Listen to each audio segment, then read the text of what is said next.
அதிமுக பொதுச் செயலாளரும் எதிர்க்கட்சி தலைவருமான எடப்பாடி பழனிசாமி எக்ஸ் தள பக்கத்தில் வெளியிட்டிருக்கும் அறிக்கையில், கடலூர் மாவட்டம் பண்ருட்டியில் 5 வாலிபர்கள் கஞ்சா போதையில் மூதாட்டியை வன்கொடுமை செய்ததாக வரும் செய்தி அதிர்ச்சி அளிக்கிறது. ஸ்டாலின் ஆட்சியில் தமிழ்நாடு எங்கே போகிறது என்று தெரியாத நிலையிலே உள்ளது.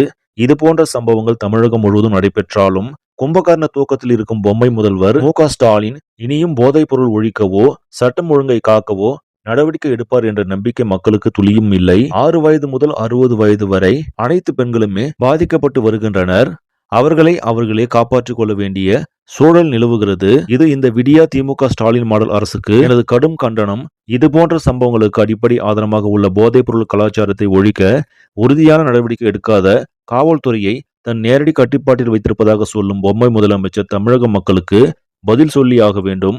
இப்படிப்பட்ட கேவலமான ஆட்சியை கண்டு கொதிப்படைந்துள்ள மக்கள் இதற்கான தண்டனையை நிச்சயம் 2026இல் இந்த திமுக அரசுக்கு வழங்க தயாராக போகிறார்கள் என்று கூறியுள்ளார். அவருடைய இந்த பதிவு தற்போது திமுகவினர் மத்தியில் அதிர்ச்சியை ஏற்படுத்தியிருக்கிறது. சரி நம்பளே இந்த செய்தி உங்களுக்கு பிடிச்சிருந்தா லைக் பண்ணுங்க, ஷேர் பண்ணுங்க, மறக்காம இந்த சேனலை சப்ஸ்கிரைப் பண்ணுங்க. நன்றி.